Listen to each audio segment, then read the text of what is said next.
ബി.ജെ.പിയുടെ തെരഞ്ഞെടുപ്പ് പ്രചരണത്തിന് തുടക്കം കുറിക്കാൻ പ്രധാനമന്ത്രി നരേന്ദ്രമോദി ഇന്ന് സംസ്ഥാനത്ത് എത്തുകയാണ്.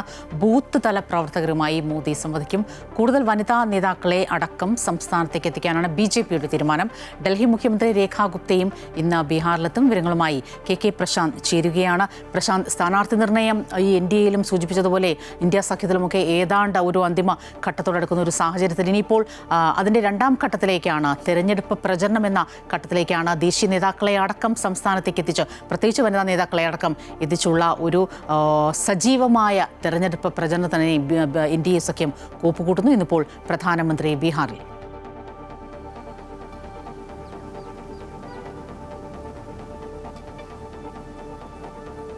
സ്വപ്ന, എല്ലാ മുന്നൊരുക്കങ്ങളും പൂർത്തിയാക്കിക്കൊണ്ടാണ് ബീഹാർ തെരഞ്ഞെടുപ്പിലേക്ക് എൻ.ഡി.എ എത്തിയിട്ടുള്ളത്. പ്രധാനമന്ത്രി ഇന്നെത്തി ബൂത്ത് തല പ്രവർത്തകരുമായി സംവദിക്കും. നിലവിലെ സാഹചര്യങ്ങളെല്ലാം തന്നെ അദ്ദേഹം പ്രവർത്തകരോട് വ്യക്തമാക്കും. എന്തുകൊണ്ട് ബി.ജെ.പി വീണ്ടും ബീഹാറിൽ അധികാരത്തിൽ വരണം തുടങ്ങിയ കാര്യങ്ങളെല്ലാം തന്നെ വിശദീകരിക്കും. അവരുടെ ആശങ്കകൾ സംബന്ധിച്ചുള്ള കാര്യങ്ങളൊക്കെ തന്നെ പരിശോധിക്കുമെന്നാണ് നമുക്ക് മനസ്സിലാക്കാൻ കഴിയുന്നത്. ഏതായാലും പ്രധാനമന്ത്രി നേരിട്ട് ബീഹാറിന്റെ തെരഞ്ഞെടുപ്പ് ഗോതയിലേക്ക് എത്തുന്നു എന്നുള്ളതാണ് ഏറ്റവും ശ്രദ്ധേയമായ കാര്യം.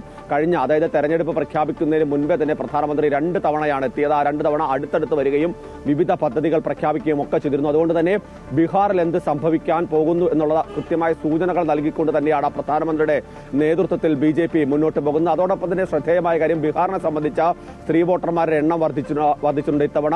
അതുകൊണ്ട് തന്നെ കൂടുതൽ വനിതാ നേതാക്കളെ എത്തിക്കാനുള്ള നീക്കമാണ് ബി.ജെ.പിയുടെ ഭാഗത്ത് നിന്ന് ഉണ്ടാകുന്നത്. രാജ്യത്ത് ബി.ജെ.പിക്ക് ഏക വനിതാ മുഖ്യമന്ത്രിയുള്ളത് ഡൽഹിയിലാണ്. രേഖാ ഗുപ്ത അടക്കം ഇന്ന് ബീഹാറിലേക്ക് എത്തുകയാണ്. ഉപമുഖ്യമന്ത്രി വിജയകുമാർ സിൻഹയുടെ നാമനിർദ്ദേശ പത്രിക ചടങ്ങിലാണ് രേഖാ ഗുപ്ത പങ്കെടുക്കുന്നത്. ഒപ്പം തന്നെ വിവിധ പരിപാടികൾ പങ്കെടുക്കുമെന്ന് വ്യക്തമാക്കിയിട്ടുണ്ട്. ഇത്തരത്തിൽ പ്രധാനപ്പെട്ട വനിതാ നേതാക്കളെ ബീഹാറിൽ രംഗത്തിറക്കുകയാണ് ഉദ്ദേശിക്കുന്നത്. പ്രത്യേകിച്ച് ഇതിനു മുൻപ് രാഹുൽ ഗാന്ധിയുടെ യാത്രയിലടക്കം വനിതകളെ അധിക്ഷേപിച്ച തരത്തിലുള്ള പരാമർശങ്ങളുണ്ടായിരുന്നു. ഒപ്പം തന്നെ സ്ത്രീകളെ അപമാനിക്കുന്ന തരത്തിലുള്ള നീക്കങ്ങൾ ഉണ്ടാകുന്നു. അതോടൊപ്പം തന്നെ പ്രധാനമന്ത്രി അമ്മയുമായി ബന്ധപ്പെട്ട ചില വിവാദങ്ങൾ. ഇത്തരമൊരു സാഹചര്യത്തിലാണ് കൂടുതൽ വനിതാ നേതാക്കളെ എത്തിക്കുകയും അവരെല്ലാം തന്നെ വനിതാ വോട്ടർമാരുമായി കൂടുതൽ സംവദിക്കുന്ന തരത്തിലേക്കുള്ള നീക്കങ്ങൾ ബി.ജെ.പിയുടെ ഭാഗത്ത് നിന്ന് ഉണ്ടാകുന്നത്. ഏതായാലും സീറ്റ് വിഭജനം കൃത്യമായി പൂർത്തിയാക്കി തന്നെയാണ് ബി.ജെ.പി ഇപ്പോഴും മുന്നോട്ട് പോയിട്ടുള്ളത്. 71 സ്ഥാനാർത്ഥികളെ ബി.ജെ.പി പ്രഖ്യാപിച്ചിട്ടുണ്ട്.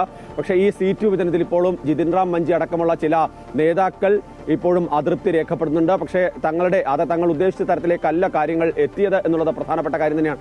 അങ്ങനെ ചില നീക്കങ്ങൾ നടക്കുന്നു എന്നുള്ളതാണ് ശ്രദ്ധേയമായ. ഏതായാലും ഈ ഘട്ടത്തിൽ പ്രധാനമന്ത്രി എത്തുന്നു എന്നുള്ളതാണ് ഏറ്റവും ശ്രദ്ധേയമായ. കാരണം മറ്റ് ദേശീയ നേതാക്കളൊന്നും തന്നെ ഇപ്പോൾ ബീഹാറിലേക്ക് എത്തുന്നില്ല. പ്രധാനമന്ത്രിയിൽ നിന്ന് ബീഹാറിൽ തെരഞ്ഞെടുപ്പ് പോരാട്ടത്തിന് തുടക്കം കുറിക്കാൻ ബി.ജെ.പി തീരുമാനിച്ചിരിക്കുന്നു.